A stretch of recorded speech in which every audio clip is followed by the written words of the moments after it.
Welcome to Givers, Doers, and Thinkers. Today we talk to acclaimed journalist Christopher Caldwell about the surprising implications of the reforms of the 1960s, including civil rights legislation for American community. Let's go.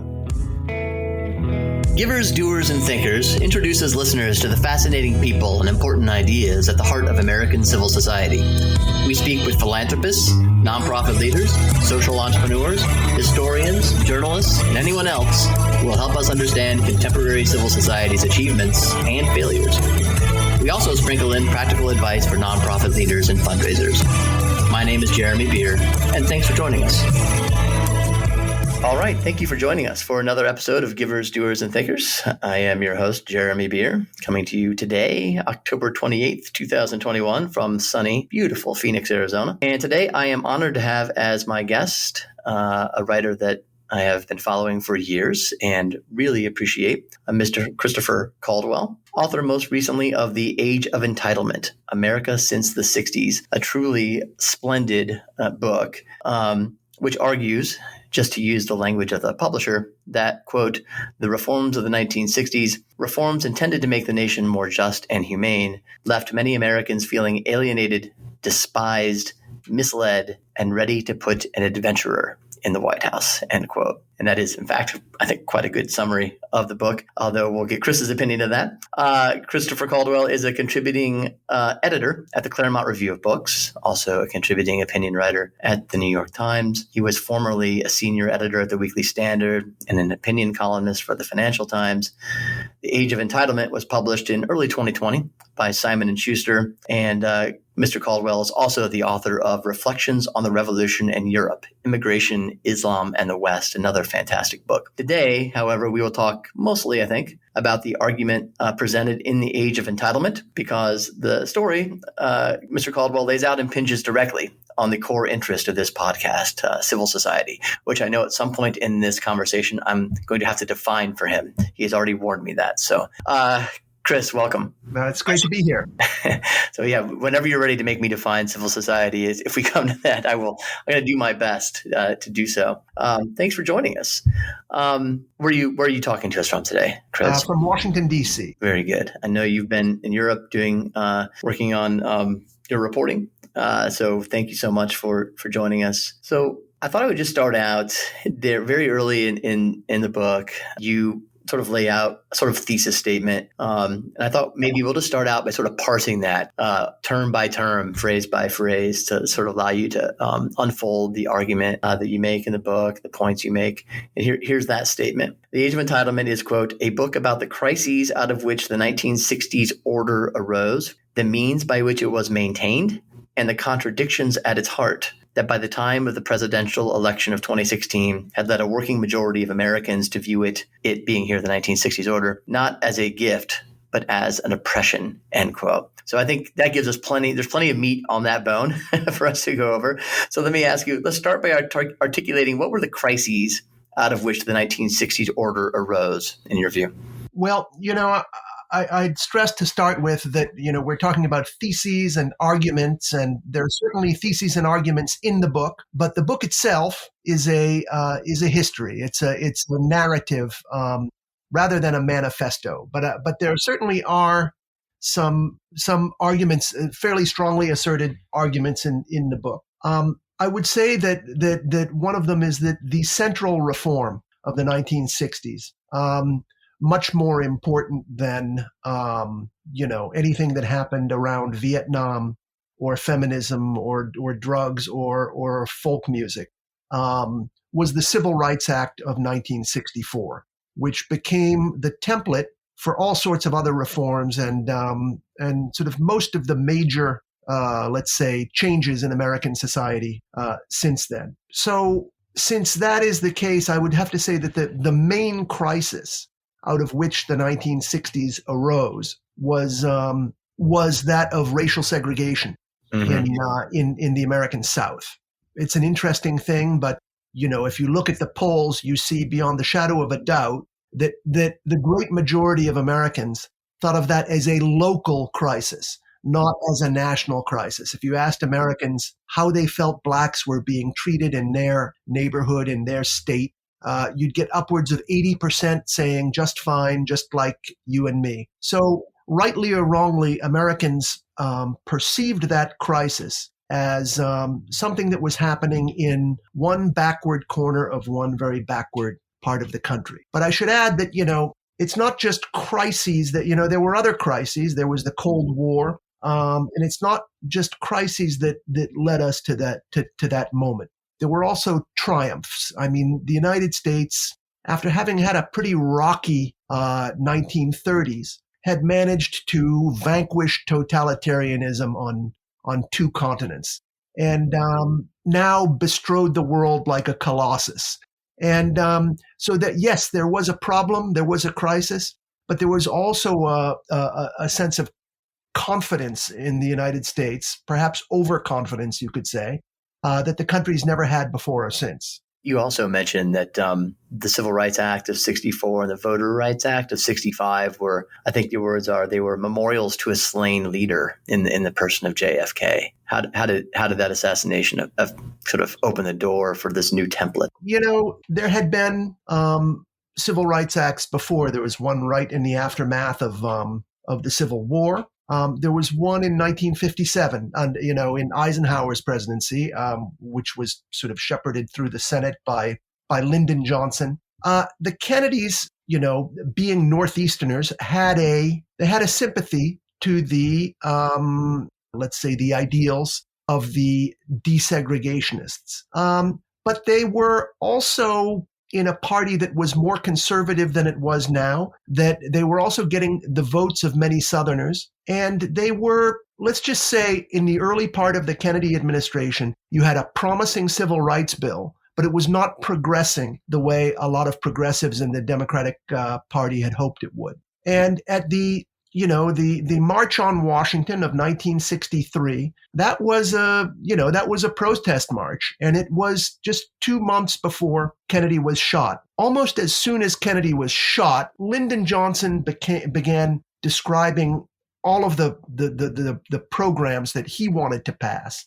as things that we had to pass to honor the life and heroism of our martyred president. He talked about civil rights that way, but he also talked about tax cuts that way.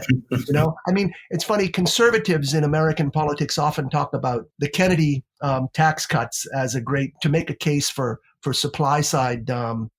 Right.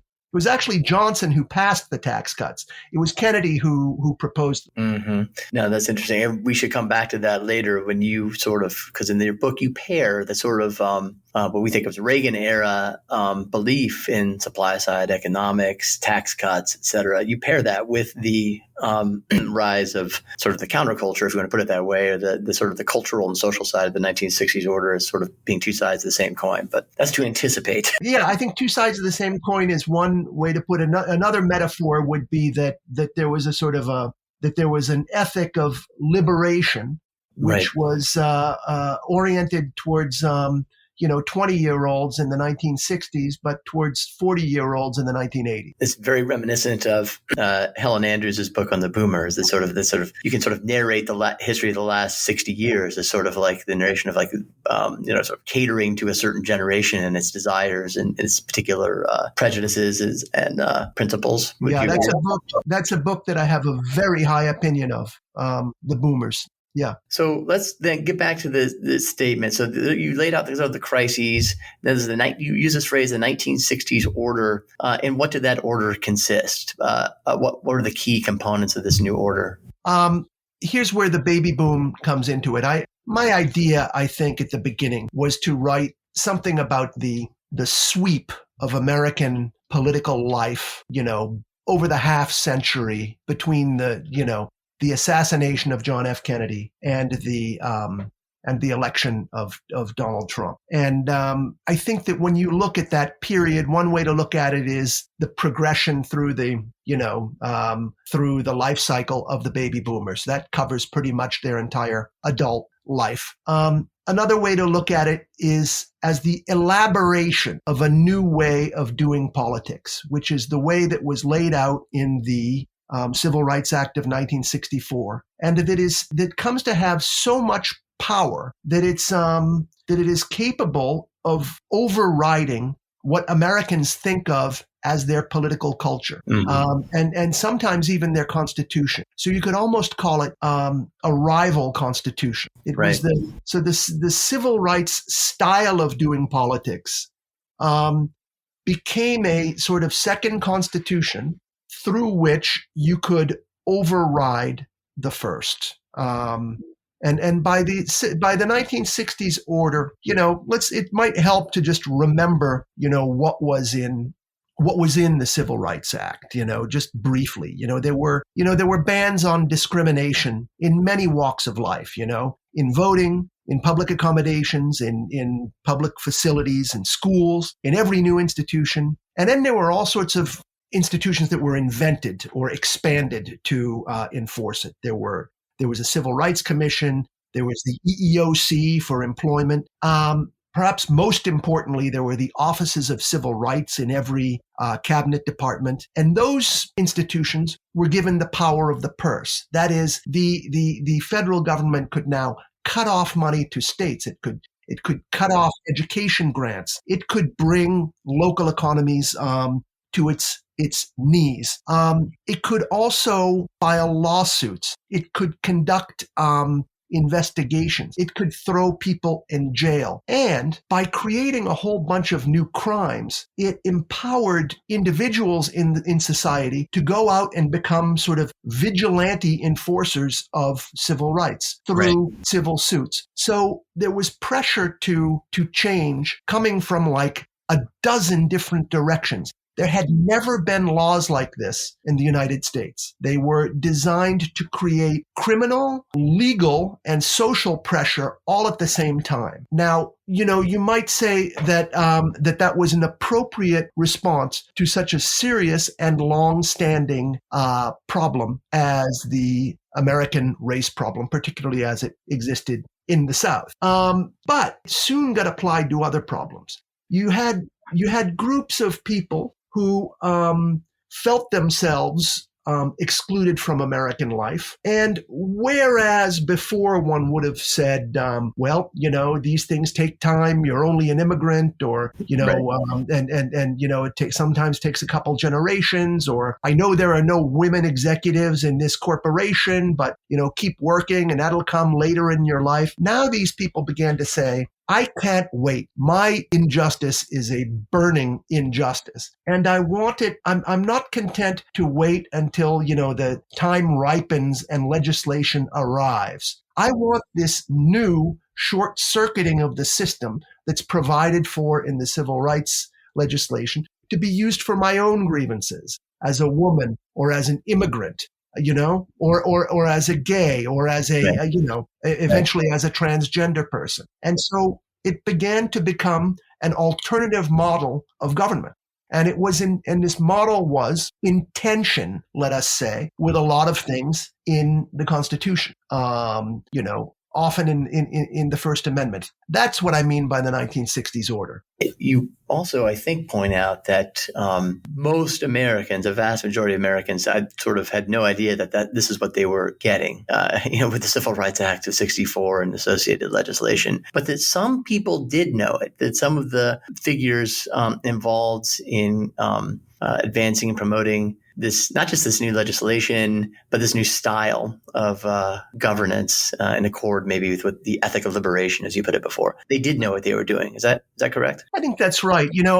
Robert Bork, the distinguished jurist from Yale, famous for his antitrust doctrines, whose nomination to the Supreme Court in 1987 was derailed by a number of liberal activists. One of their major objections to him was that he had been an opponent of the Civil Rights Act on the grounds somewhat similar to the ones I've laid out, that it would spread to other things, that it had no logical stopping point. But it must be said that there were others, like the Harvard sociologist Orlando Patterson, who also saw that it would not have a stopping point and thought that that was a good thing. That is, Patterson said, this is going to run through a lot of long established, let's say, hierarchies and cultural institutions that have also been oppressive, and it's going to leave us in a very different place. And I think that for the most part, he was optimistic about that. Also talk about the two different perspectives on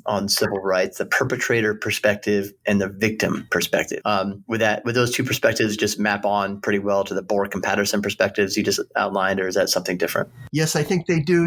One thing I should say is that there's an anthology of, since it's being much talked about now, of critical race theory writings that came out in the 1990s, which was actually very useful to me. It was very it's a very helpful alternative way of looking at a lot of these questions, which is not the way I usually tend to look at them. But there was a great early critical race theorist, I believe he taught in Minnesota, named Alan David Freeman. And he was the one who came up with this victim-perpetrator distinction. And he said that when you have a reform of an unequal society, it's very difficult to get a reform that's going to please both sides, because the people who have been the victims of that inequality, and in the case of segregation, that would be blacks, they want the specific damage that was done to them remedy. They want to see specific things change. They want, they've lost jobs, money, and social prestige, and they want it restored. All right. They look at it as a pragmatic question. The perpetrators, who in the case of segregation would be whites, they look at this as primarily a moral question. And they don't really feel that restitution is necessary. What they tend to feel is they just want to make sure that everyone is acting in a responsible way. And you just stop the old system and begin acting responsibly. And so although it looks like an objective reality, there's a very different reading of it necessarily, depending on where you're coming from. That makes sense. I want to go back before we go to a break and just pick up on the point you made earlier about sort of a rival constitution arising out of this new style of governance. Essentially, it's a way of overcoming or short-circuiting the old. And I'm going to read a quote from the book because I think it's really really good and is worth our putting on the table here. Much of what we have called polarization or incivility in recent years is something more grave. It is the disagreement over which of the two constitutions shall prevail: the de jure Constitution of 1788, with all the traditional forms of jurisprudential legitimacy and centuries of American culture behind it, or the de facto Constitution of 1964, which lacks this traditional kind of legitimacy but commands the near unanimous endorsement of judicial elites and civic educators and the passionate allegiance of those who received it as a liberation, end quote. I think that's really good. And I like that who received it as a liberation seems to be the key to why this is the rival constitution is so popular. Yes. And in that, well, one of the points that I make in the book is that this revolution of the 1960s changes in its nature as it spreads to more groups. And I think that when the American public believed in 1964 that it was only solving the problem of segregation, you had a country that was about 88% white and 12% black, and there were really not a lot of people of other groups there. The whites who passed that reform felt they were very much in control of it.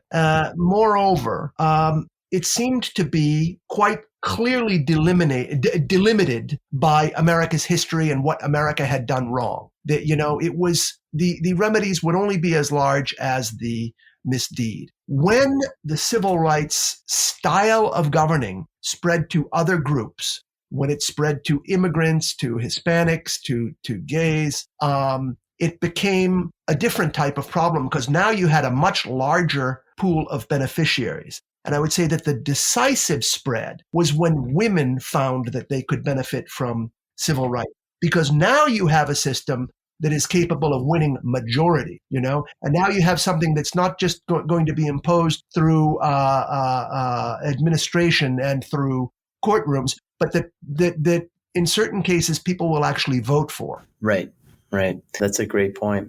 We will be right back after this break with Christopher Caldwell and continue our conversation about his book, The Age of Entitlement, America Since the 60s.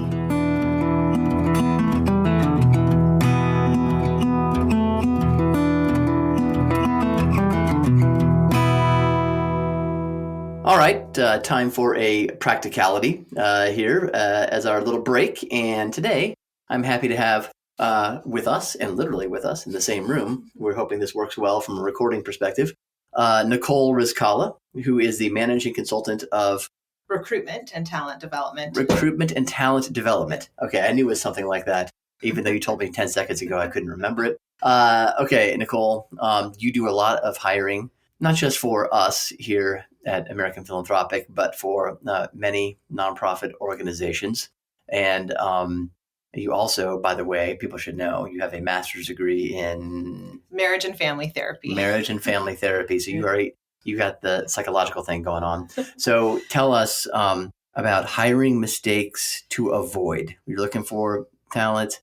It's a very tight labor market right now. What should people be sure not to do? Yeah, well, I think when I was sitting down to think about this before our meeting, I realized that one of my own frustrations is kind of thinking of hiring as a waste of time. And I noticed that a lot of other leaders think that as well, that it's kind of something you have to do, but you rather not do. And as relatable as that can be, as much as that makes sense, because hiring is hard to measure success in, it's unpredictable, there's no such thing as the perfect candidate. So it's a hard area to really get excited by. People are complicated and messy.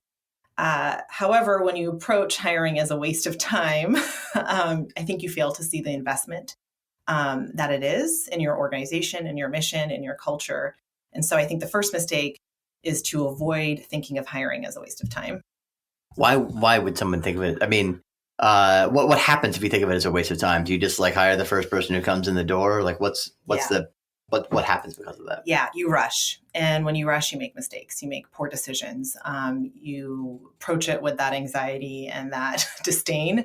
That kind of also infuses the whole process, with a lot of unnecessary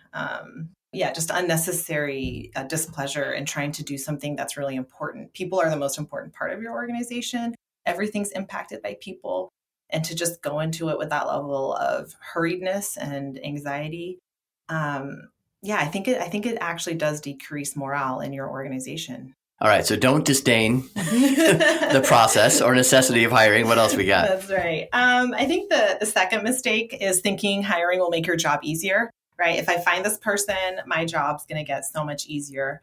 And in some ways that might be true. It might take some load off of your plate or might fix some problem that you're trying to address in the organization. But as you grow your organization, as you hire, it actually demands more strategy and planning on your end. So it's not only great, this problem is fixed now, but it's also, how is this going to allow us to do more, to do better? And so I see that a lot with people I work with, I can't wait to hire this person so I don't have to do this anymore. And not really, again, seeing it as you just have a greater investment now. You just have more money to manage in the bank and to put that effort it takes to help your organization sustain that level of success. All right. Anything else, Nicole? Yeah, I think the last thing I really wanted to say is, because it's a mistake that I've made before, is to avoid conflating good interviewers with good employees. So some of the best employees might be people who don't sing their praises the best during the interview process. Mm-hmm. Some of the worst employees might be those who can really sell themselves quite well. My greatest weakness is that I work too hard. Exactly. Don't fall for that. There are. How can you tell somebody's just a bad interviewer? References? What? Yeah.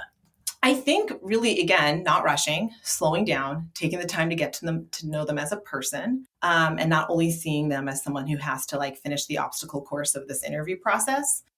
You will start to know, wow, this person's humble. They're really smart.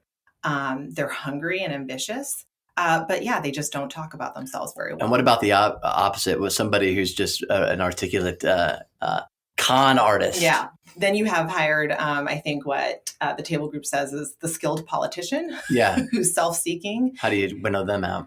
I honestly, that was the mistakes that I've made. Someone who really wanted the job and could sell themselves. So you do want to vet for humility in the process. And I think taking time again to ask the right questions and see how they show up. If they're just giving you one pitch after another pitch, after another pitch, after another pitch, you're not really getting to know them as a person. And I would pass. Very good. Nicole Rizkallah, thanks very much. Appreciate it. Yeah, my pleasure. Thanks, Jeremy.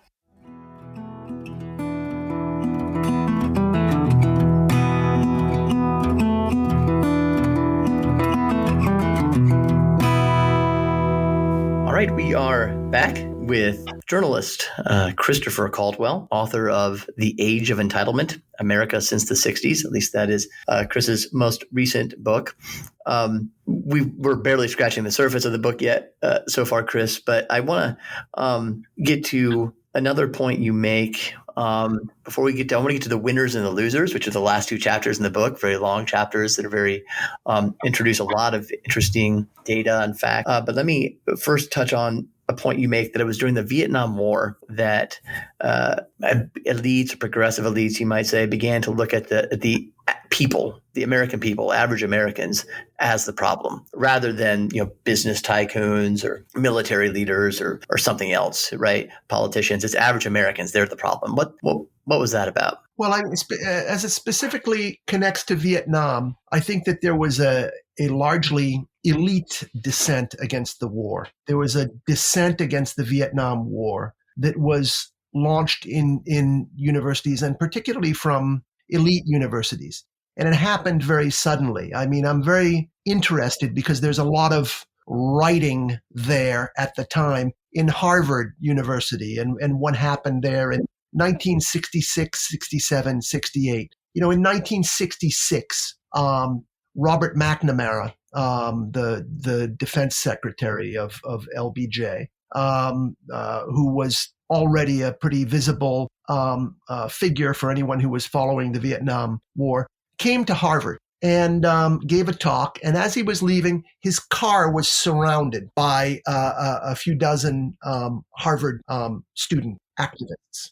And the reaction was, it was only briefly, and then he drove off. The reaction was horror on the part of both the Harvard administration and the students. One of the deans apologized to McNamara, and a group of students circulated a petition of apology to McNamara that a majority of Harvard students signed. That was in 1966, and things would change extremely quick.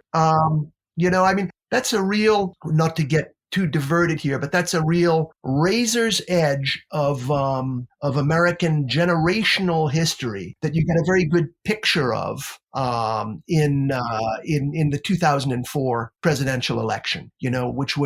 Which pitted John Kerry, who was born in 1943 and got out of college in 1964, I believe, and then went to Vietnam, with George W. Bush, who was born in 1946 and got out in 1968 and did not go to Vietnam. A lot was happening in those years. But I would say that you basically had an elite uprising against a sort of what was considered at the time a patriotic project. And that pitted the elites against, the common people of the United States. And rightly or wrongly, when the United States signed the Paris Peace Accords in 1973 and left South Vietnam, and even more so when it evacuated its personnel from Saigon in 1975, the dissenting view of the elites seemed to have been vindicated. And then when Jimmy Carter amnestied those who had left the country to avoid the draft, it seemed like a total victory for the elites. And that, I believe, sort of like marked the culture of the generation to come as much as anything. Yeah, we have it right, and average Americans don't. Yeah, that's right. And we've been proven right. Now, let's talk about winners and then losers in the new order that has come to be as a story. And you're right. I shouldn't present this as arguments and theses. You're really narrating a history here, telling a particular story. We haven't really touched on economics yet, but it's a big part, actually, of your story, and certainly in these chapters. Talk about how the story you tell about globalization, outsourcing, and that sort of thing, how an actual new economy, I love how you open this chapter. You say, Americans have heard this term, the new economy, forever, and it's just hype, it's marketing. But there really was a new economy coming into being in the latter part of the 20th century. What were the key components there, and how does that fit into this story? Yeah, I think that's a general rule that as often really new things come out of creating a new structure. That happens as often as it does that new things come out of winning a battle. What I mean?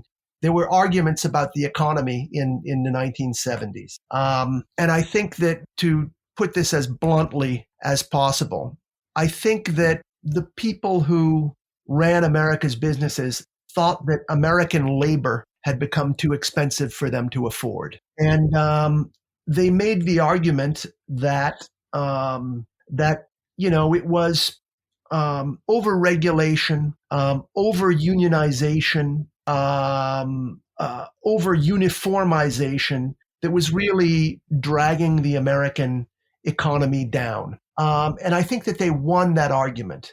Right. They won the argument that said people need to be freer to do things. You should not be bound to hire union labor. I think that you had a lot of states began to deregulate in that direction. But they also won the argument against outsourcing and against taking businesses out of the country. And once that happened, it became incredibly tempting to pocket all these wage savings. And that is what basically happened. And it's funny that it took so long for the American public to begin to get up in arms about that. That is essentially the story of what has created 21st century populism. But I think that it's essentially an accurate diagnosis. I think that American companies that existed and investors who were forming the companies that did not exist, abandoned the $20-$30 an hour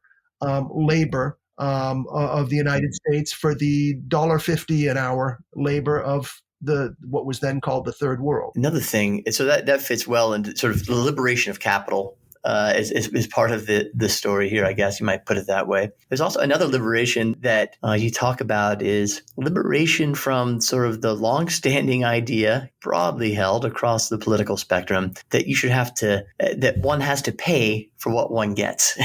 and Reagan plays a big role in this, and later both parties that are part of this. No, we'll just borrow, and you can just keep borrowing. And debt, tripled under Reagan, I think you point out. This idea that we need to be sort of financially prudent sort of goes out the window to the point where are we now? $25-30 trillion in debt. We're 28 trillion is the last figure I saw, and I looked at it last week. Yeah.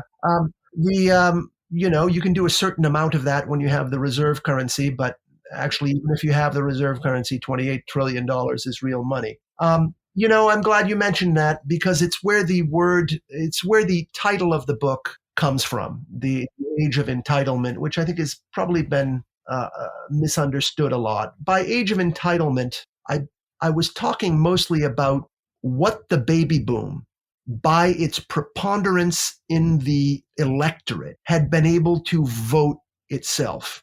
And one of the things it was able to vote itself was borrowing from future generations. And you can borrow from future generations by running up the budget deficit, but there are other ways to borrow from future generations. The outsourcing is a form of borrowing from future generation, because every country needs an industrial infrastructure. And if you sort of cash in on the industrial infrastructure you have, eventually you're going to have to rebuild it, no matter what the cost. So that's what I meant by the age of entitlement. And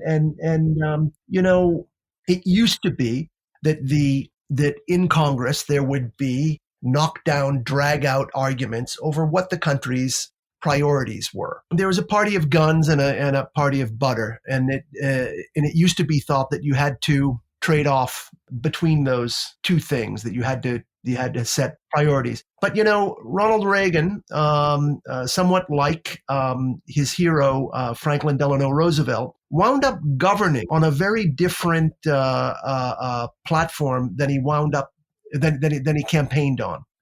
Reagan's campaign platform was tax cuts, but it was also smaller government and balanced budgets. It turned out to be impossible to do all of those things in his first term, but it was the tax cuts that he stuck with most faithfully, at the price of a certain explosion in the budget deficit. I want to go back to a point you mentioned about cashing in on sort of infrastructure that had been built by previous generations. That's one way in which you sort of steal from future generations. And I wonder if you would agree that in another way that the boomers sort of accomplished that was starting to bowl alone, in a sense, to sort of pulling back from the civic realm, in the form even of like 2-income households rather than 1-income household, pulling back from fraternal associations and so forth, and putting energies toward making money more than anything else. Would you agree this is a sort of another? I mean, you don't say this in the book so much. This is me saying that, but that's another way in which you're sort of depleting the what you're passing on, the inheritance of. Yes, maybe I don't talk about it enough in the book, although I do talk about it in a few places, and I think it's a fascinating subject. The one thing I do say is that there was always an understanding that that a family needed a certain amount of resources in order to raise children. And I think that there was the traditional idea of the family has been much mocked, but there was always an assumption that a single income in a factory ought to be enough to pay for the expenses that a mother incurred in raising children. That is, to pay for the opportunity cost of not being in the workplace in order to raise a family. And I think that starting in the 1970s, a new, more individualistic idea came into fashion, and it had all the appealing, let's say, lifestyle side of individualism. But it also basically told families that if you want that increment of salary that used to be given to you on the assumption that the woman was doing hard work as a mother at home, you're going to have to go out into the workplace and get it. And so I think that's what you're talking about, maybe. That's right, exactly. And it's another way in which what will be left by the boomer generation, it seems, is somewhat less than what it could have been. I think that part of the the environmental movement today, or the anti-climate change movement today, which obviously has a lot to admire and a lot to deplore in it. But when you have a small town, if you take I've thought about this as I've driven through New England small towns. So towns that in my youth were the same size, but now they're really crowded with people. And so a Massachusetts town of 20,000 people, in 1980, would have had, let's just say, 8,000 of those people would have been children, and there would have been, only, let's say 6,000 families with, 6,000 cars roughly. Now, probably 2,000 of those people are children, and you've got 10,000 families with 13,000 cars. And so you have a much less fertile but more environmentally impactful community. You have a community that's producing fewer people and more pollution. Right. That's really interesting. And there is a cost to that. So the individualism has produced that world, and eventually we're going to have to pay the cost somehow. And that's part of what people are debating in Glasgow now as they talk about global warming. The winners in the book, we've touched on some of them. Politicians who didn't have to make tough choices. We didn't touch on sort of businesses that get to benefit from all these sort of detailed information and data available on consumers and the internet giants and so forth. There's a lot there. Let's just end here the last few minutes and talk about the losers in this new order. Who would you pick out as sort of 2 or 3 of the groups or sectors or what have you that lose the most with this sort of rival constitution that has arisen since the 60s? So what is this? The story I tell has this constitutional element in it. People care less about the First, Fourth, and Sixth Amendment, and more about pragmatic questions of social equality, right? There's also a dramatic growth of inequality. And these two things work together. The interesting thing about the 1964 Civil Rights Act is it's kind of built around the idea of outsider groups, of minorities. And this idea of what is a minority? Well, it kind of changes with the context, but certain people get sort of like just classified as people of privilege under these laws and under the narratives that are associated with these laws. So, naturally, a white will lose relative ground. A heterosexual will lose relative ground. A man will lose relative ground.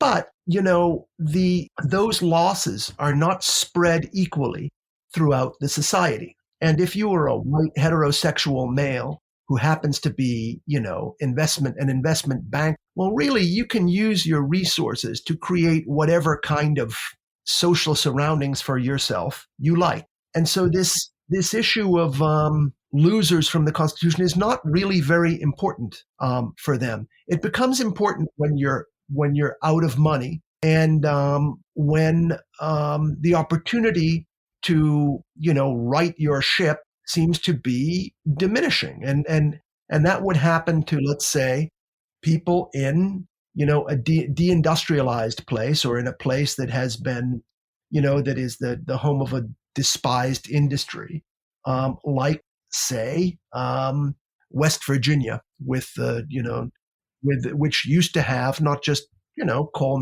mining, but also a good number of small manufacturing plants, but does not any longer. And what it has now is a lot of the problems that 40 years ago we associated with the urban underclass. Drugs, early death, unemployment, and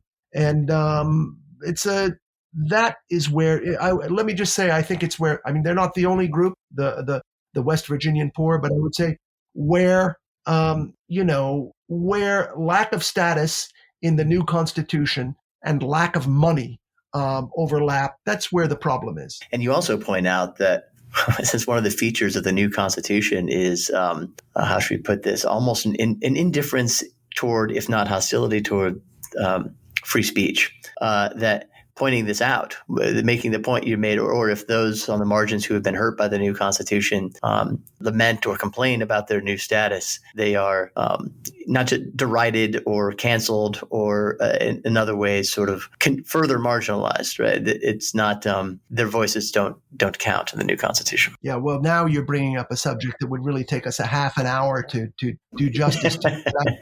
I would say that this problem, this First Amendment problem, I think that it's kind of, or let's just say this condescension problem, let's call it that.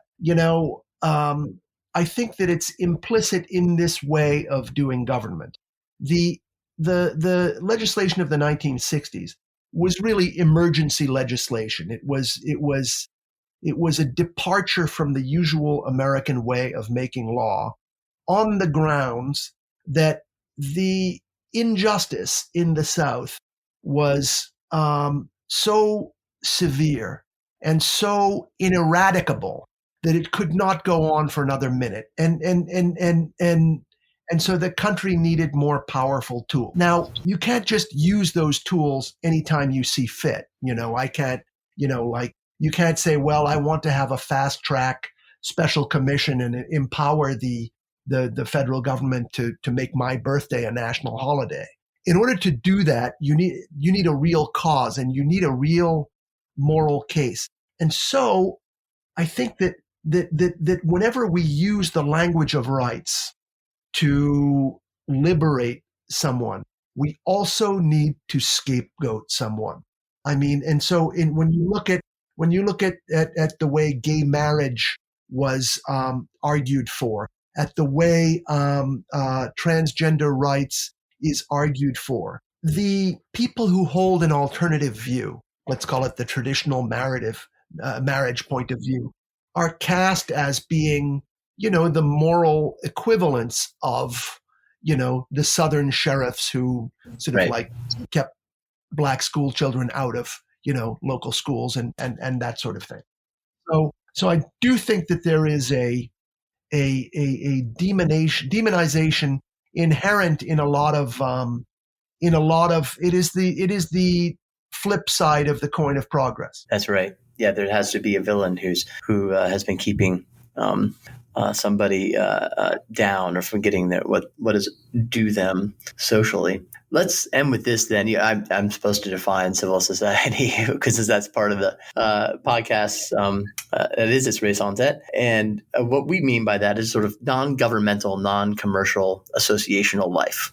That's it's not just familial and it's beyond the family, but it's non-governmental, non-commercial, all the sort of Tocquevillian voluntary association stuff that America is so famous for. What do you foresee? How does this all, not just historically in the last 50, 60 years, but the fact that now you have sort of adherents of two rival constitutions sort of at each other's throats every day, one with more power than the other, at least institutional power. How would you foresee that playing out in America's associational life? I know that's a hard question. Oh, yeah, it is a hard question. I wouldn't really want to project it into the future, but I think the main way you think about it in the present is through the Harvard sociologist Nathan Glazer wrote a number of really magnificent essays in the 1970s about American pluralism and American subcommunities and it is both the glory of these subcommunities and the shame of them that they tend to be, both very fraternal and very exclusive. There's not really any such thing as a universal fraternity. I mean, that's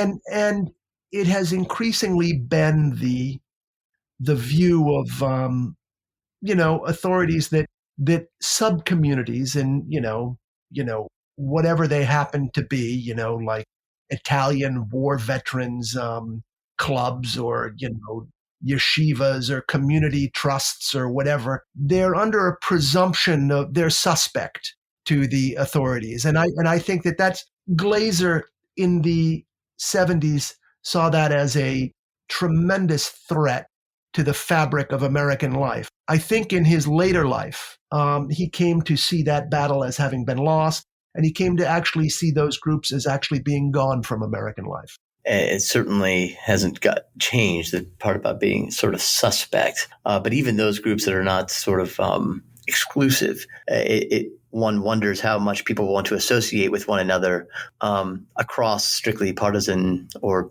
lines if they think they may be outed or canceled or they can't speak, what they really believe. If there's a sort of mistrust running through the middle of society, that seems like that's not conducive to sort of flourishing communities. Or their associations that constitute them. Well, I mean, I think that it's more than mistrust. I mean, I think that the worry about cancellation comes from a set of incentives that have been built into, both law and our litigative culture. Right. It's a mistrust is based on a solid foundation of fact. Yeah. But I mean, yes. Right. It has a legal as well as a cultural basis. Christopher Caldwell, where can people follow you online? Are you on Twitter and all that sort of thing? Nope. No place. Good for you. Yeah, you can. You can. I guess read my articles and books, I suppose. That's right. Claremont Review of Books in particular.